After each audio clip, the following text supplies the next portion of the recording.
जिसमें उबाल हो ऐसा खून चाहिए, जीत के खातिर ऐसा जुनून चाहिए, ये आसमान भी आएगा जमीन पर, बस इरादों में ऐसी गुंज होनी चाहिए।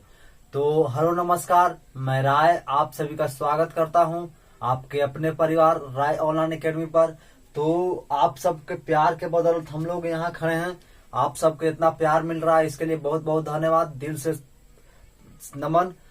आप हमेशा सपोर्ट कीजिएगा तो हम यहाँ जो भी बंदा आपके साथ खड़ा रहेगा, आपके साथ सपोर्टिव नेचर के साथ खड़ा रहेगा। तो आप सभी को पुनः एक बार हम लोग बहुत बहुत धन्यवाद देते हैं कि आप लोगों ने इतना हमें सपोर्ट किया, तो इसके लिए दिल से धन्यवाद। आज हम लोग देखेंगे, जो आज हम लोग गुप्त काल को द एंड कर देंगे, मतलब हम लोग आज समाप्त कर देंगे।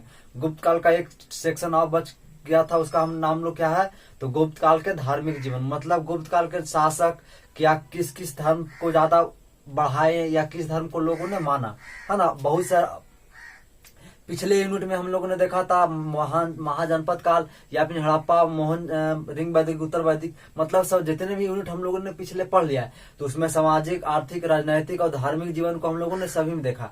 तो हम लोग यही सब में देखते जाएंगे, ऐसा नहीं कि किसी एक में देखेंगे। तो प्रॉपर तरीके से हम लोग किस सब में देखेंगे। तो आज हम लोग क्या देखने वाले हैं, धार्मिक जीवन। तो हेडिंग में लिखिए गुप्त काल का धार्मिक जीवन।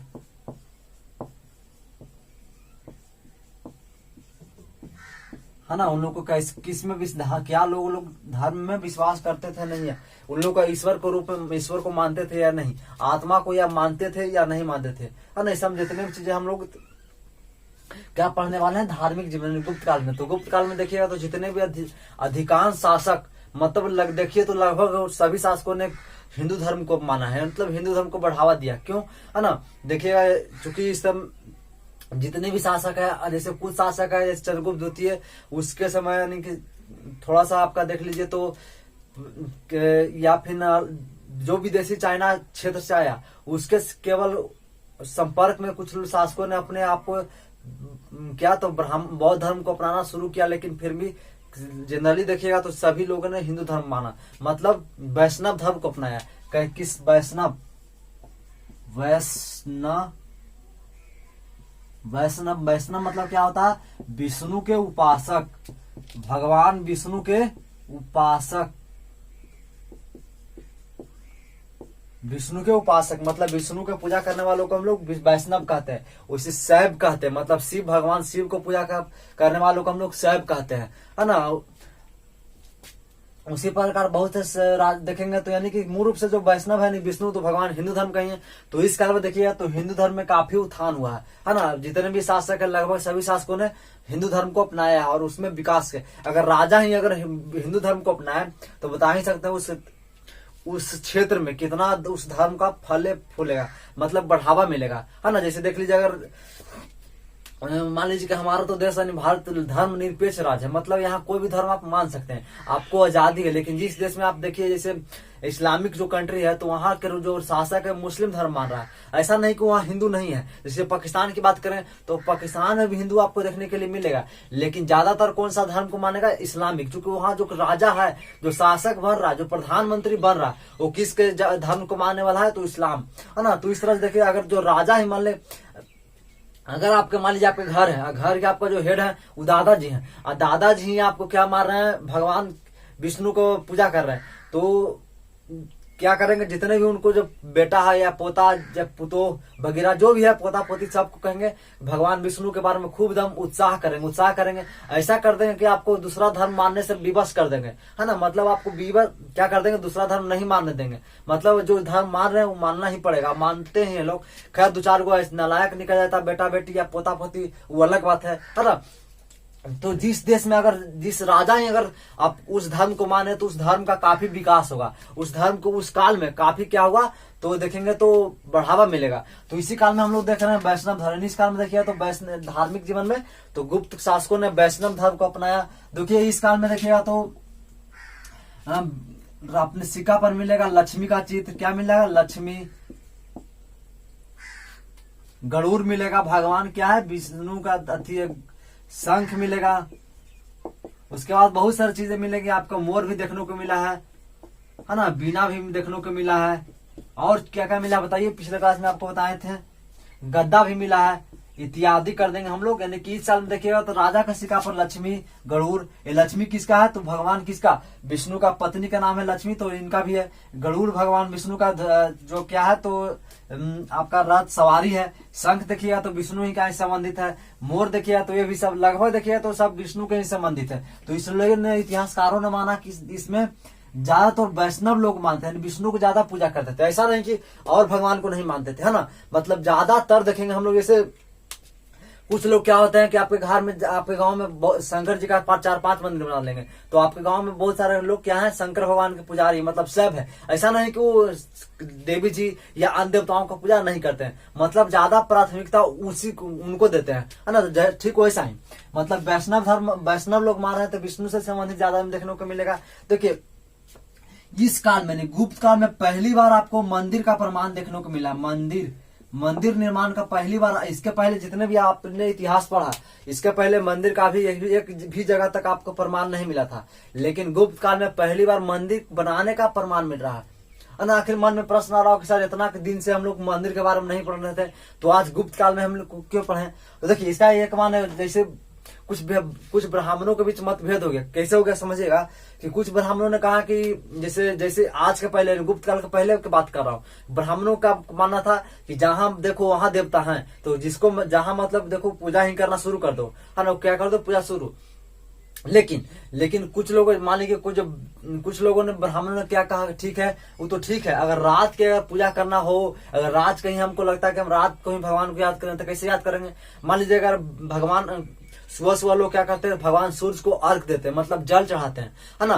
तो कुछ ब्राह्मणों ने कहा कि अगर हम भगवान सूर्य को, यानी सूर्य भगवान को हम रात में अर्घ देना चाहेंगे तो हम कैसे देंगे, मतलब रात को हम जल चढ़ाना चाहेंगे तो चढ़ा संभव है नहीं। तो इसीलिए इन्होंने कहा कि नहीं, एक तरह से मूर्ति बनाकर किसी प्रॉपर जगह पर रख दिया जाए, है ना। प्रॉपर जगह रख देगा, मूर्ति बनाने से क्या होगा, तो प्रॉपर जगह रख दीजिएगा, तो रात को भी आप सूर्य भगवान को जल अर्पण कर सकते हैं। क्या कर सकते हैं, भगवान सूर्य को रात को भी जल अर्पण कर सकता है। अगर जनरली अगर मंदिर वगैरह नहीं रहता तो दिन में ही आपको करना होता है भगवान सूर्य का जल अर्पण, मतलब जल चढ़ाना।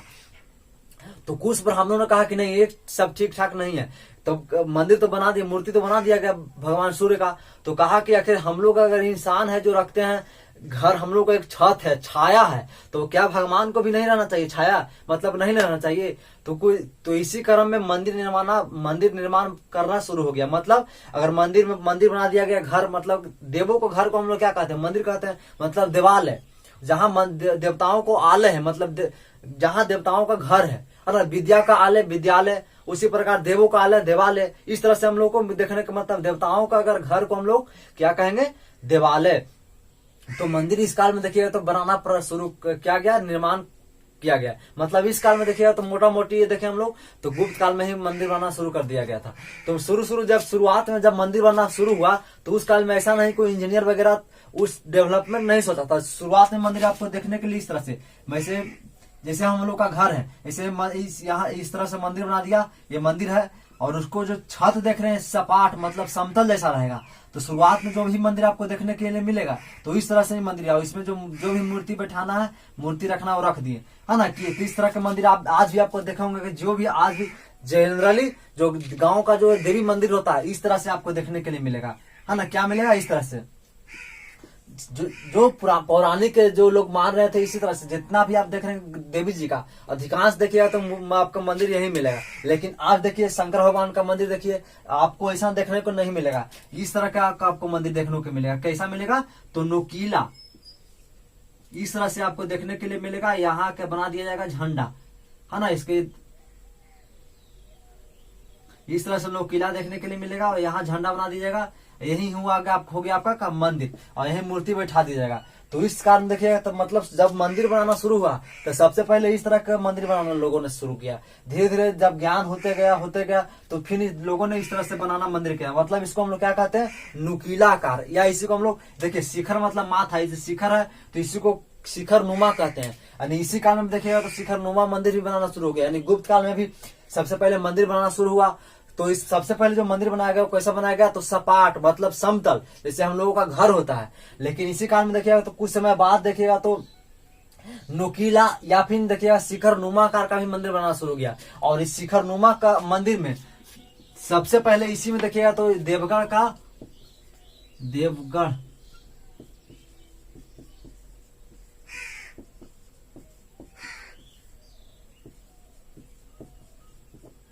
देखिएगा तो सबसे पहले भारत में नोकियाती शिखर नुमा मंदिर आपका सबसे पहला प्रमाण मिलेगा। तो उस पर कौन है, तो देवगढ़ का दशावतार मंदिर, मतलब भगवान विष्णु के जो 10 अवतार हुए थे उसी के बारे में, उसी का एक मंदिर है। कहाँ, देवगढ़। देवगढ़ कहाँ है, तो यूपी में पड़ता है। कहाँ में पड़ता है, यूपी में। तो यूपी के देवगढ़ के दशावतार जो मंदिर है, जो भारत का पहला शिखर नुमा मंदिर है। तो ये हो गई बात। अब देखिए दशावतार के बारे में हम लोग डिटेल रूप से अध्ययन कर लेंगे तो काफी हम लोग सही रहेगा। कारण बहुत से चाहे ग्रेजुएट लेवल का एग्जाम आप दीजिएगा, चाहे बीपीएससी, चाहे कोई भी ग्रेजुएशन लेवल का, तो ऐसे दशावतार से भगवान विष्णु का दशावतार कौन कौन सा था, कई बार अरेंजमेंट भी पूछ देता है कि भगवान विष्णु का केमा स्थान, यानी कि नरसिंह मतलब आदमी और जानवर के रूप में किस अवतार, केमा अवतार में है ना। तो अभी आपको बता दिया जाएगा। तो देखिए गुप्त काल में, इसी काल में देखिए तो दशावतार की उल्लेख मिलता है, मतलब भगवान विष्णु का 10 अवतार का उल्लेख मिलता है। कौन कौन सा अवतार है अभी यहाँ देख लेते हैं हम लोग।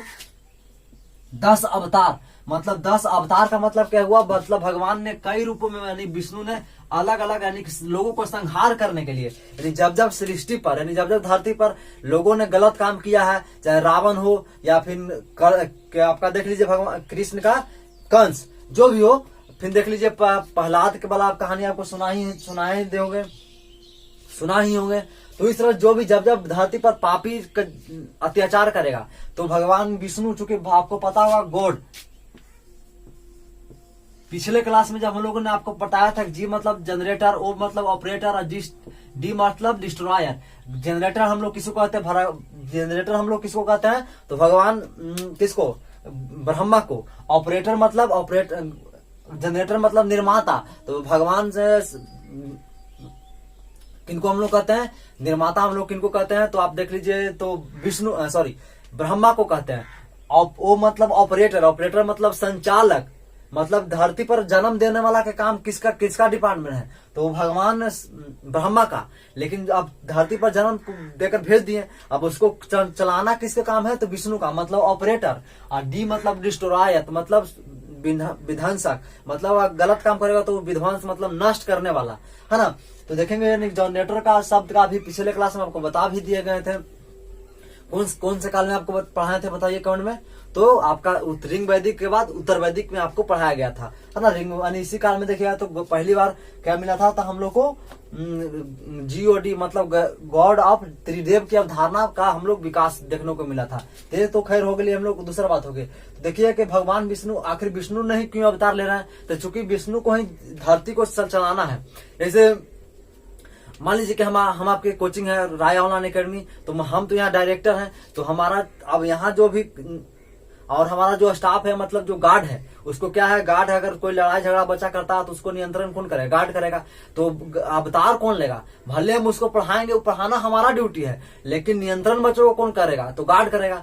तो गार्ड ही चूंकि अब कोई बच्चा गलत कर रहा है उसको मार पीट के सही ठोक ठाक करेगा, है ना, कुछ देगा कौन, तो गार्ड करेगा। तो इस तरह से आखिर अवतार कौन लेगा, मतलब गार्ड ही कई कई रूप में। तो जस्ट लाइक गार्ड की तरह कौन काम करना है, भगवान विष्णु, मतलब उन्हीं को पृथ्वी पर जितने प्राणी का जन्म हुआ उसी को देखभाल करना, उसी को जो कौन गलत कर रहा कौन सही कर रहा उस समय देखभाल कौन करना, भगवान विष्णु को। तो भगवान विष्णु ही अवतार लेकर आएंगे। जब रावण को मारना हो तो राम के अवतार में आएंगे, कंस को मारना हो तो कृष्ण के अवतार में आएंगे, है ना। इस तरह से देखने को मिला हम लोग को। तो पहला अवतार देखेंगे कि आखिर भगवान विष्णु किस अवतार में है, तो पहला आए थे मत्स्य। दूसरा बताइए अगर जानते होंगे तो, पहला मत्स्य, दूसरा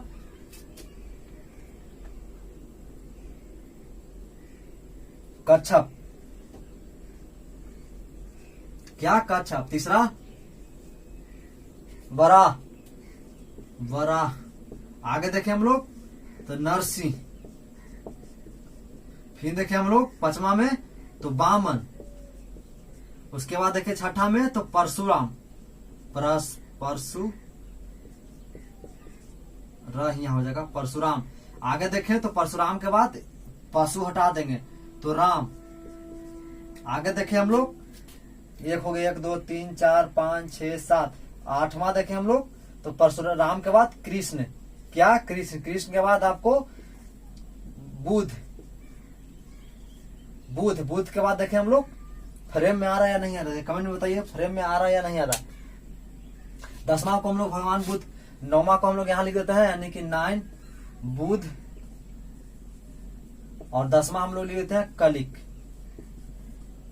कलिक यानी ब्राह्मणों का मानना है कि भगवान ने विष्णु का 10 अवतार देखने को मिला है। आखिर 10 अवतार कौन कौन देख लेंगे। पहला अवतार को हम लोग मत्स्य कहेंगे, यानी भगवान विष्णु ने सबसे पहले मत्स्य के रूप में धरती पर, पहला अवतार कौन सा था? मत्स्य, मतलब मछली के रूप में।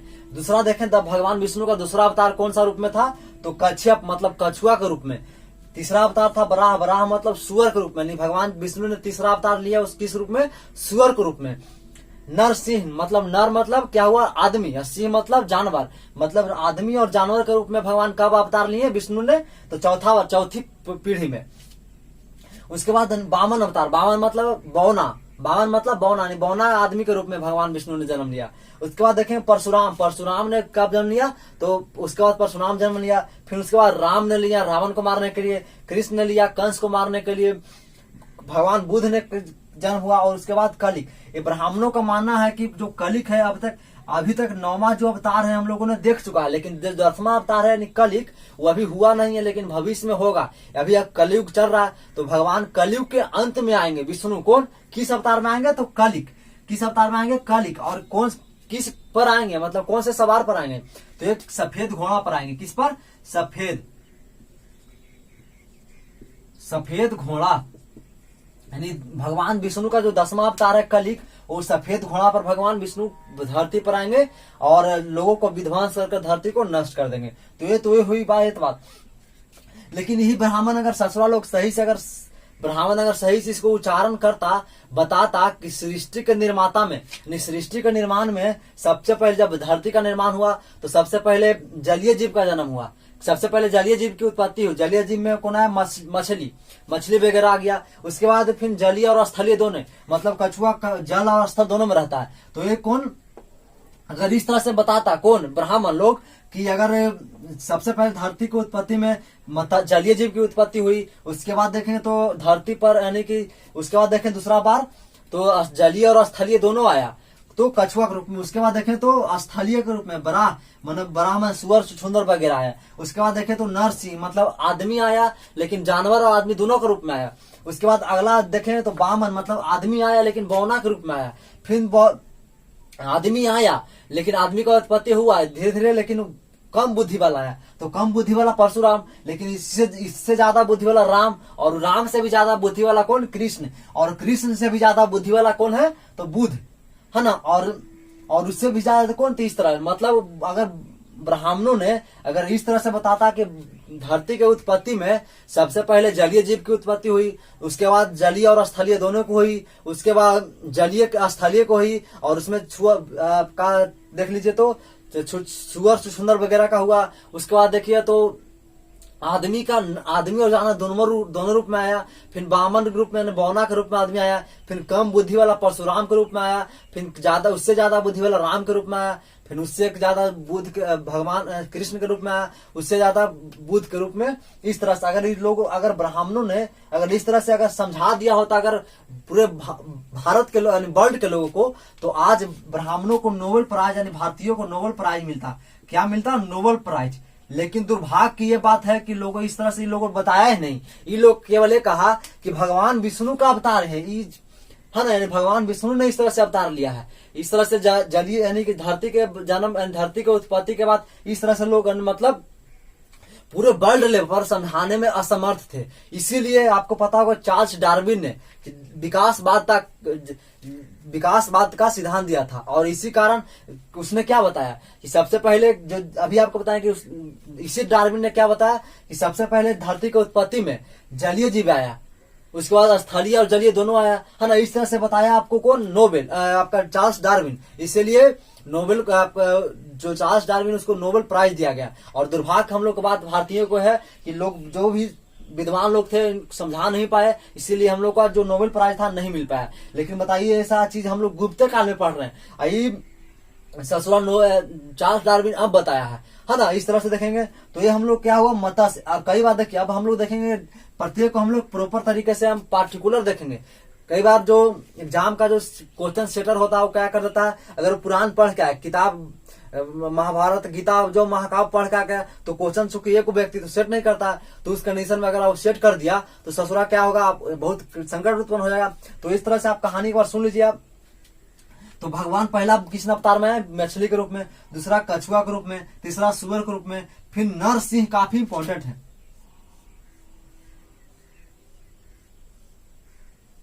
नर इंपॉर्टेंट इसलिए है, आपको पता हो कि इसी काल में कश्यपु नाम का एक राजा था, और उसने वरदान ले रखा था भगवान से अमरत्व का। मतलब उसने वरदान इस तरह से इतना पूजा पाठ और इस तरह यज्ञ वगैरह किया कि उन्हें भगवान को ही बस में ले लिया। और बस में ले लेने के बाद भगवान ने कहा क्या मांगते हो बालक, क्या मांगते हो, तो कहा कि हमको ऐसा वरदान दीजिए कि हम कभी मरे नहीं। तो भगवान ने क्या कहा कि देखो ऐसा तो हम नहीं दे सकते हैं, लेकिन इससे तुम अगर जो भी तुम चाहोगे तो हम दे सकते हैं। तो कहा ठीक है। तो जो हिरण्यकश्यपु था उस दिमाग लगाया कि चलो तुमसे हम ज्यादा हम अपने तेज हैं, दिमाग क्या लगा। तो इसने क्या कहा कि हमको ऐसा वरदान दीजिए कि न हम दिन में मरे न रात में मरे। तो कहा ठीक है वो भी चलो, तथास्तु। फिर हिरण्यकश्यपु ने अगला वरदान कहा कि न हम न अस्त्र से मरे न शस्त्र से मरे, न आदमी से मरे न जानवर से मरे। मतलब बहुत इतना वरदान जितना भी उसको दिमाग में था सब तरह से वरदान ले लिया। तो भगवान ने कहा तथास्तु बालक, जाओ वैसा ही होगा। तो खुश घर आया तो खुश हो गया, अपने पत्नी को बताया कि हमको तो भगवान ने अमृत का वरदान लिया, और उसको घमंड हो गया कि हमको तो कोई मार नहीं सकता। क्या हम लोग को कोई मार नहीं सकता, समझ में आ गया कि ना गया। तो कि हमको कोई मार नहीं सकता। तो इस कंडीशन में उसको इतना घमंड हो गया कि धीरे धीरे कुछ समय के बाद उसका अपने आप को भगवान मानने लगा। और उसी दुर्भाग्य की बात है कि दुर्भाग्य या सौभाग्य हम लोग कहें कि उसी का जो बेटा था, संतान उत्पन्न हुआ प्रहलाद, उसने भगवान विष्णु का परम भक्त था। तो जब वो चूंकि आपका जो राजा था हिरण्यकश्यपु, अपने सारे प्रजा को ढिंढोरा पिटवा दिया, ढोलक पिटवा दिया कि अब भगवान विष्णु या किसी भगवान को पूजा नहीं करेगा, यह धरती का भगवान केवल मैं हूँ, यानी हमको कोई नहीं मार सकता, स्वयं भगवान भी नहीं। तो आज सभी प्रजा ने क्या किया, आपका हिरण्यकश्यपु को ही भगवान मान लगा। फिर तो आपका प्रहलाद तो परम किसका भक्त था, तो भगवान विष्णु का। तो इस ससुराल संकट में आ गया कि आखिर क्या करें। तो क्या हुआ, जब इसको पता चला, किसको, हिरण्यकश्यपु को, कि जो हमारा बेटा ही है जो हमको भगवान नहीं मारा, तो सबसे बड़ा कलंक है। अगर देखिए अगर परिवार में अगर आपके अंदर सही है तो आपको परिवार बहुत अच्छा चलेगा। जैसे अगर अगर रावण का अगर भाई साथ देता, यानी कि कौन, सबसे छोटा भाई का नाम क्या था, विभीषण। अगर रावण का अगर विभीषण अगर साथ भाई देता, परिवार का बहुत जरूरी आपके आगे बढ़ने में।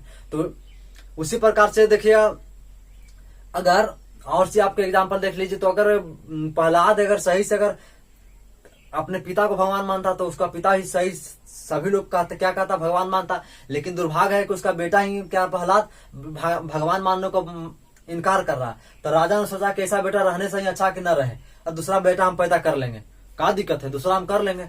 और जितना उपाय उसको बना, कभी छत पर, कभी पहाड़ पर से गिरा दे, कभी उसको हाथी चढ़वा दे, कभी जो भी उसको कभी तलवार से काटने का प्रयास करे, जब क्या करे, प्रहलाद को मारने का प्रचंड क्या प्लान बना लिया, कौन, हिरण्यकश्यपु। और चूंकि जब मारना सोचे, जब एक बार क्या हुआ कि पहाड़ पर, बहुत ऊंचा पहाड़ से गिरा दिया, लेकिन भगवान विष्णु ने नीचे आकर छान लिया, है ना, तब वहां भी बच गया। फिर सब आपका हिरण्यकश्यपु कहा, अरे वो इतना ऊंचा पहाड़ से गिरा दिया, बच गया, ठीक है, और हाथी से कुचलवा दिया, तभी भी बच गया। मतलब जो भी इसको मन में जितना भी उपाय रचा, सब रच कर थक गया। तो एक दिन क्या हुआ कि अब निर्णय लिया कि इसको ऐसे नहीं मानेगा, अब तलवार से डायरेक्ट काट दो। तो एक बार जब काटना, जैसी पूरा पिलर था खंभा, उसमें प्रहलाद को बांध दिया, और जैसे ही तलवार शुरू का प्रश्न पूछा कि तुम बोलो भगवान कौन है, अंतिम बार पूछने भगवान कौन है, तो विष्णु ऊपर वाले भगवान है, तुम भगवान नहीं। तो क्या कहा, ठीक है, कहा कि भगवान सभी जगह है। कौन कहा, प्रहलाद, कि तुम में भी है, हम में भी है, सब में है, पूरे जीव में भगवान है। तो कहा पूरे जीव में है। जैसे ही मारना कहा तो उसी स्तंभ यानी खंभा से नर और सिंह के रूप में कौन, भगवान विष्णु ने अवतार लिया, और संध्या का समय लगभग संध्या हो रहा था और चौखट पर यानी न बाहर न अंदर मारने का उसने प्रण लिखा था, न दिन में न रात में। तो चूंकि संध्या का समय था, न अस्त्र से न शस्त्र, न जानवर से न आदमी से। तो चूंकि भगवान दूर रूप में है और नर यानी जानवर के रूप में भी और आदमी के रूप में, और नाखून से, चूंकि नाखून को अस्त्र हम लोग शस्त्र में नहीं उसको इन्वॉल्व कर सकते हैं, तो नाखून से उसको पेट को फाड़ कर मार दिया, है ना। तो इस तरह कहानी सुना दी आपको नरसिंह के बारे में। उसके बाद देखेंगे अगला राजा कौन है, बामन यानी बौना के रूप में आए। फिर परशुराम के रूप में, आपको रामायण में परशुराम सुने होंगे। रावण को मारने के लिए कौन आए, भगवान राम। कंस को मारने के लिए कौन, कृष्ण आए। और ये बहुत इंपॉर्टेंट है कौन, बुद्ध। देखिए शुरुआत में जो ब्राह्मण था भगवान बुद्ध को भगवान यानी बुद्ध को भगवान मानता ही नहीं था। ये सोच चुकी भगवान बुद्ध ने एक अलग धर्म का क्या क्या निर्माण किया था, मतलब स्थापना किया था। कौन सा धर्म, बौद्ध धर्म। और बौद्ध धर्म कंप्लीटली रूप से क्या था, ये आपका हिंदू धर्म से अलग था, है ना। क्या था, अलग। जैसे भगवान का जो बुद्ध ने क्या कहा था कि ईश्वर नहीं है। क्या ईश्वर नहीं है, मंदिर पूजा यज्ञ वगैरह कुछ भी नहीं करो। कौन कहा था, आपका बुद्ध ने। तो इसीलिए ब्राह्मण से काफी दिन का विरोध हो गया, तो इसीलिए ब्राह्मणों ने इसका भगवान मानना ही छोड़ दिया। लेकिन जब इनकी मृत्यु हो गई तो आपको पता होगा कनिष्क के समय बौद्ध धर्म दो संप्रदाय विभाजित हो गया, एक हीनयान और एक महायान। और महायान ने कौन माना, कनिष्क। और इसी समय भगवान बुद्ध की मूर्ति बनाना शुरू कर दिया था कनिष्क ने। तो इस तरह से देखेंगे तो जब आपको पता हो कि हिंदू धर्म में तो मूर्ति चल ही रहा था प्रथा। तो जब ब्राह्मण लोगों का क्या फायदा हुआ, ब्राह्मण लोगों ने क्या फायदा यहाँ सोच लिया कि ये लोग तो ब्राह्मण लोग पहले सब मूर्ति पूजा कर ही रहा था, लेकिन इन लोग को पता चला कि बुद्ध, कुछ लोग हैं जो बुद्ध को भी मूर्ति बनाकर पूजा कर रहे हैं, तो ये लोग और खुश हो गया। कारण क्योंकि अभी जो बौद्ध धर्म आने से हिंदू धर्म काफी प्रभावित हुआ। ज्यादातर लोग क्या, गरीब लोग क्या था, हिंदू धर्म को छोड़कर बौद्ध धर्म अपना रहे थे। कारण अगर मान लीजिए कोई व्यक्ति पाप किया है यानी चीटी भी मार दिया, तो बौद्ध हिंदू धर्म के अनुसार उसको यज्ञ करना पड़ेगा। तो यज्ञ करेगा तो कर्म कांड वगैरह जो भी है उसको बलि देना है, तो उसको क्या करना है, तो खर्चा होगा। तो क्या सब लोग खर्चा को एफर्ट कर सकता है, गरीब तो नहीं कर सकता, अमीर लोग कर सकता है, जिस सोना का चांदी का जो भी करना कर देगा, लेकिन क्या गरीब लोग करेगा, नहीं। और इसी कारण से सबसे ज्यादा लोग ने हिंदू धर्म से छोड़कर बौद्ध धर्म को की ओर आ रहे थे, कौन, गरीब लोग। और गरीब लोग या फिर मजदूर लोग या समान वर्ग या निम्न वर्ग के लोग, सभी मध्यम वर्ग के लोग यानी बौद्ध धर्म को अपना रहे थे। तो हिंदू धर्म में ब्राह्मणों लोग काफी, चूंकि ब्राह्मण काफी इससे विरोध करने लगा। जब मृत्यु हो गया तो इसको पता चला कि अरे जो कि अब लोग भगवान मरते दम तक भी क्या, बुद्ध ने कहा था कि ईश्वर नहीं है। ये लोग जब मरने के बाद यानी कनिष्क के समय के बाद भी लोग भगवान को ही यानी बुद्ध को ही भगवान मान रहा है और मूर्ति बनाकर पूजा करने लगा। तो इस ब्राह्मणों को यहाँ ये फायदा हुआ कि ब्राह्मण दिमाग लगाया कि हम भी मूर्ति का पूजा कर रहे हैं, और जो बौद्ध धर्म को अपना रहा है वो भी मूर्ति का पूजा कर रहा है ना। क्योंकि अगर अभी समय है कि सभी इसको किसी तरह मिलाकर पुनः एक और बुद्ध हिंदू धर्म में इसको इन्वॉल्व कर दिया, मतलब हिंदू धर्म को शामिल किया जाए। तो इसने दिमाग लगाया कि क्या दिमाग लगाया, ये भी तो क्या मूर्ति पूजा कर रहा है और ये भी मूर्ति पूजा कर रहा है, तो क्या क्यों ना एक दिन क्या हुआ कि ब्राह्मण ने अपने ही मंदिर में भगवान बुद्ध की मूर्ति को स्थापित कर दिया। और बुद्ध की मूर्ति को स्थापित करके क्या कहा, यहाँ भी भगवान यानी बुद्ध की मूर्ति का निर्माण हुआ है। अब चूंकि भगवान बुद्ध भी भगवान है, तो इस तरह से लोगों ने कहा, धीरे धीरे पहले कहा कि भगवान यानी कि मंदिर में बैठाया जो बौद्ध धर्म को अपना रहे थे, तो कहा ओम बुद्धम शरणम गच्छामि, इस तरह से बताया। तो पहले भगवान क्या कहा, जो बौद्ध धर्म अपना रहा था उसको ब्राह्मणों ने कहा कि टीका लगा, तो टीका लगा के फिर कहा कि अच्छा थी जो बुद्ध पर, तो टीका छेड़ दिया। तो धीरे धीरे कहा कि टीका इतना सब कर ही दिया है, तो शंकरों जी पर जल लगले टीका कर दो, जल चढ़ा दो, है ना। तो जिस तरह से लोगों ने अब यहाँ से देखिएगा तो लोग क्या करना शुरू कर दिया, हिंदू धर्म में आना शुरू कर दिया। तो इसीलिए ब्राह्मणों ने सोचा कि अगर बुद्ध को अगर भगवान नहीं मानेंगे ना तो काफी संकट उत्पन्न हो जाएगा, यानी हिंदू धर्म न खराब यानी समाप्त हो जाएगा। तो इसीलिए ब्राह्मणों ने भगवान बुद्ध को क्या माना, भगवान के रूप में दिया और इनको 9वां अवतार दिया। और 10वां अवतार काफी इंपॉर्टेंट है, कलिक। ब्राह्मणों ने भविष्यवाणी किया है या इतिहासकारों ने क्या किया है भविष्यवाणी कि भगवान विष्णु का अंतिम जो 10वां अवतार है वो आएगा, और 10वां अवतार में कलिक के रूप में आएंगे, और पूरे कलिक यानी कलयुग में आएंगे। अभी कलयुग चल रहा है, तो इस कंडीशन में आएंगे और सभी को नाश कर, धरती को नष्ट कर देंगे, है ना। और उसके बाद धरती पुनः रूप से उजागर होगा। तो इस तरह से देखेंगे हम लोग। तो ये आपका हो गया 10वां अवतार के बारे में। अब हम लोग देखेंगे कि इसी काल में देखिएगा तो भक्ति की भाव का उत्पन्न हो गया, यानी गुप्त काल में आपको भक्ति देखने को मिलेगा। भक्ति मतलब समझते हो, बताइए कमेंट में, भक्ति मतलब समझते हैं आप? नहीं, देखिए समझा देता आपको क्या होता। भक्ति का मतलब होगा भाव। भाव मतलब आप देख लीजिए, भक्ति भक्ति कहने से आप मन में आ गया कि अभी खूब ट्रेंडिंग में चल रहा है मोदी भक्त और अंध भक्त। बहुत सारा लोगों ने क्या उच्चारण किया शब्दों का, उससे हमको समझ में नहीं आता क्या क्या लोग कहते हैं। लेकिन भक्ति का मतलब ये हुआ कि अगर जो मोदी जी 2 करोड़ रोजगार की बात किए थे प्रत्येक साल, 15 लाख खाता में देने के लिए 100 स्मार्ट सिटी की बात किए थे, बहुत सारा बात किए थे, 15 है ना, मतलब कह लीजिए जितना है खूब सारा वादा किए थे। और इसी में देखिए मोदी जी एक भी वादा लगभग नहीं पूरा किए, फिर भी कुछ लोग मोदी जी को कह रहा है कि मोदी जी बहुत काम किए। तो इस तरह के अगर लोग आपको देखने को मिला तो इसको हम लोग कहते हैं भक्ति। मतलब अगर दिमाग नहीं लगाना है कि व्यक्ति किया या ना किया, उस केवल आपको भाव दिखाना है, मतलब उसके प्रति भाव हमारा है, उसी को हम भक्ति कहते हैं। मतलब अगर आप भगवान विष्णु, अगर आप के अंदर भक्ति आ गया तो यानी आपके अंदर भक्ति आ गया तो पत्थर में भी आपको भगवान दिखेगा। अगर आपके अंदर भक्ति नहीं आया तो पत्थर आपको दिखाई देगा, है ना। तो भक्ति का मतलब वो भक्ति भाव।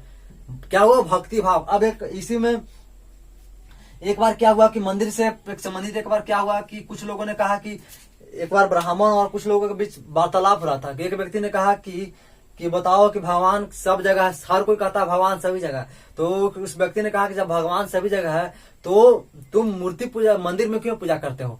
तो ब्राह्मण कहा कि अरे बहुत सही बात कह रहा। तो ब्राह्मण ने कहा कि चलो ठीक है। कुछ दिन के बाद उसको जवाब दिया, कहा कि चलो एक दिन क्या वो व्यक्ति मिल ही गया जो इससे प्रश्न पूछा था ब्राह्मण से। और ब्राह्मण ने क्या क्या चल दिया, कहा एक दिन मिल गया कौन? वो व्यक्ति जो प्रश्न किया था, और धूप कड़ी कड़ाटी धूप था और दोनों बातचीत कर रहा था आपसे में बीच में।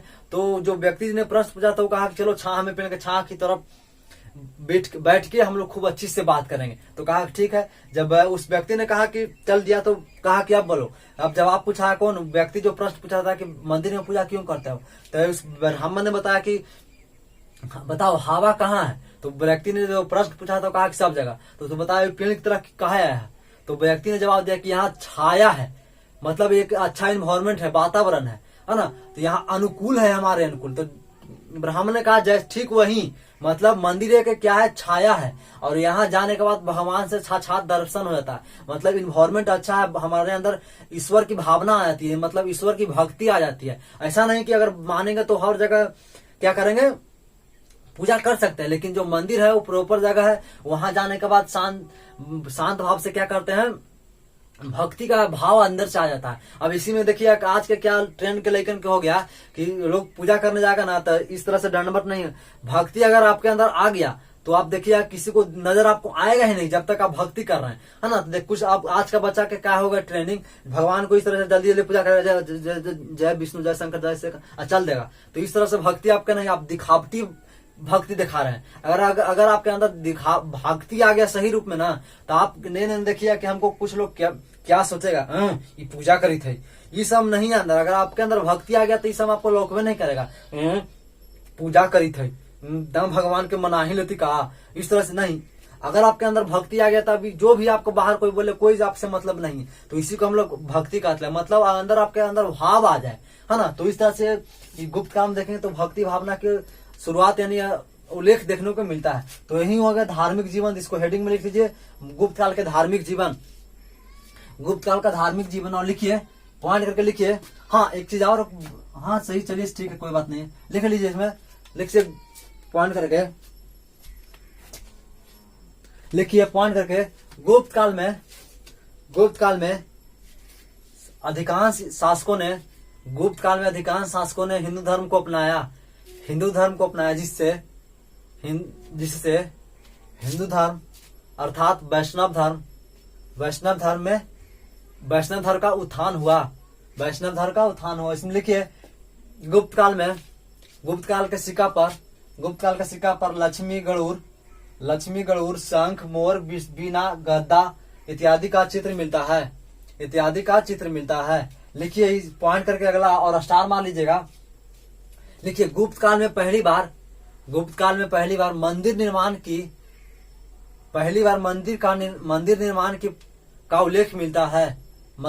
का उल्लेख मिलता है। फिर लिखिए अगला इसी में तथा इसी काल में पहली तथा इसी काल में पहली बार शिखर नुमा मंदिर का भी प्रमाण मिलता है। शिखर नुमा मंदिर का भी प्रमाण मिलता है। उसमें लिखिएगा अगला स्टार मार्कर पॉइंट करके, भारत का पहला शिखर नुमा मंदिर देवगढ़ का दशावतार मंदिर है। देवगढ़ का दशावतार मंदिर है। और कोष्ट में यूपी लिख लीजिएगा, देवगढ़ का दशावतार मंदिर है। लिखिए अगला